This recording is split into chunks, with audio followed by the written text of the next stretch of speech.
Thank you, Honourable Speaker, and I thank the Honourable Manoa for the question. Honourable Speaker, the Ministry of Communications has been advancing Fiji's profile, I guess, in regional and global ICT transformation over the last few years, and which has culminated in several events that happened over August 2025, which involved a series of high-level meetings amongst senior officials, ministers of the Pacific Island governments, followed by two key meetings on cybersecurity and cables. The intent of this response, Honourable Speaker, is just to update the House on what transpired and just give some color to what happened over the month of August. Honourable Speaker, in August, the 18th APT Regulation Forum for the Pacific was held in Suva on the 5th and 6th of August. Fiji was the chair, and vice chairs were Tonga and Kiribati. This forum brought together over 100 participants, including APT member states, industry partners, and international organizations. Deliberations during the PRF FP18 addressed critical areas such as the rollout of 5G, licensing of satellite services, resilience of submarine cables, and universal digital access.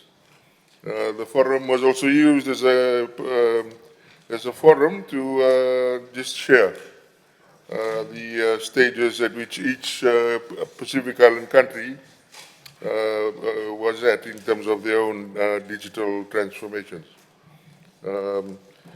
Fiji was also shared its national digital strategy in that forum, Honourable Speaker, and a lot of learnings were shared between the countries in terms of how they were trying to progress their various priorities.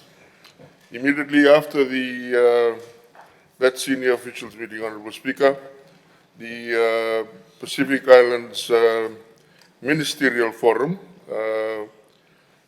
took place on the 7th and the 8th of August. In that forum, we once again took the opportunity to share Fiji's progress, particularly in terms of the digitization efforts. Honourable Speaker, the Pacific ICT Ministerial Dialogue, as it's currently called, is a precursor to what will eventually be the PIF's ICT Ministers Forum, which I believe was endorsed at the leaders' meeting in the Solomon Islands. And so from next year, we will have an official ICT Ministers meeting, as we do in the areas of finance and trade, for example.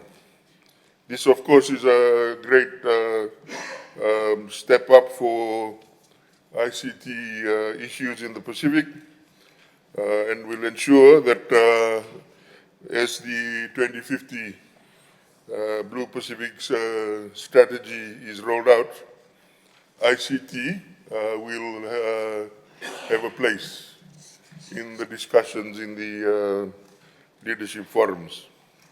Out of that dialogue, Honourable Speaker, there were three items that came out of the forum. The first was a Pacific ICT governance framework, which has endeavored to provide the institutional arrangements, reporting mechanisms, and accountability systems required to turn the regional commitments into measurable outcomes. The second outcome, Honourable Speaker, was a Pacific ICT Digital Transformation Strategic Action Plan, which again translates the various ambitions in at the Pacific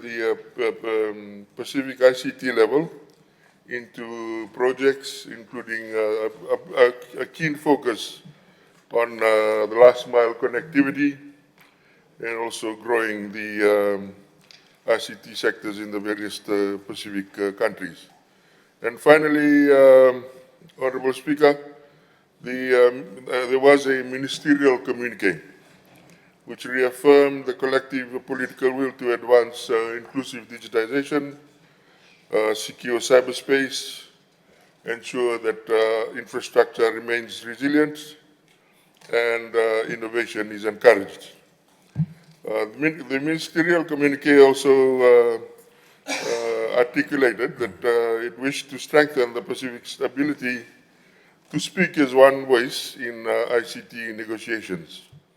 And a key part of the general consensus was the need for greater presence of the international telecommunications in the region, and there was a push for an area office for the region, Honorable Speaker. Honorable Speaker, in terms of the ministerial dialogue, we also endorsed there were a couple of outcomes in terms of Pacific contributions to the World Development Conference of 2025.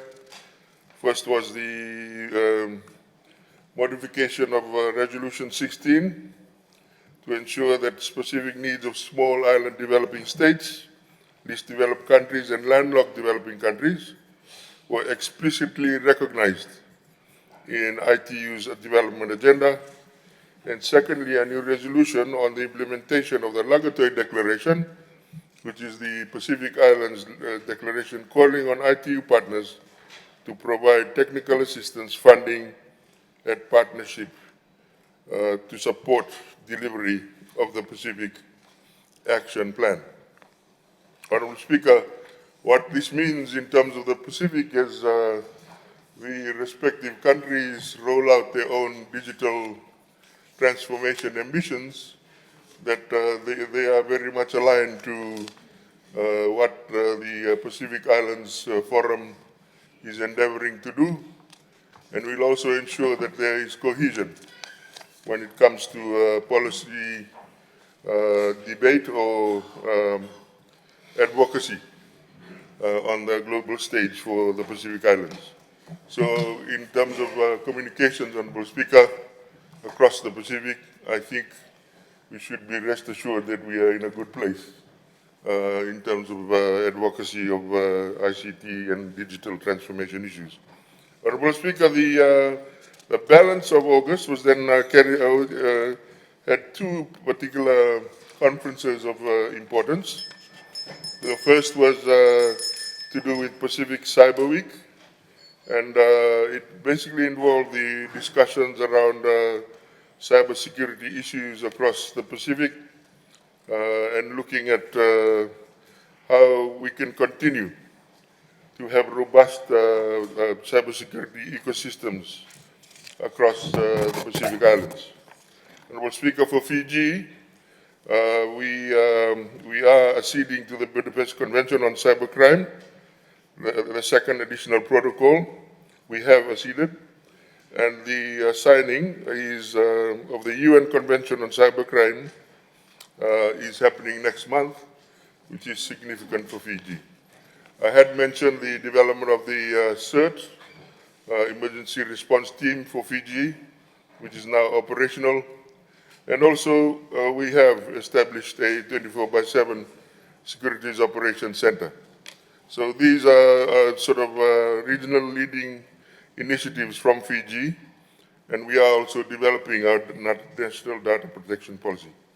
The second conference, Honorable Speaker, which was on the Pacific Submarine Fiber Cable Conference, and that again was very interesting given the investments by Google into Fiji. There were discussions around the regulation of subsea cables, And so that is something that we will continue to develop as we watch what is happening internationally. Honorable Speaker, what I can say is, given the entry of Google, there is a heightened level of interest in Fiji when it comes to ICT developments. And I think certainly the meetings that were held in Fiji over the 18th, the month of August, signal that Fiji will continue to be a ICT hub for the region, and with that will bring significant opportunities in the years to come. And I just thought it would be fair to share some of these developments in the House. Thank you, sir.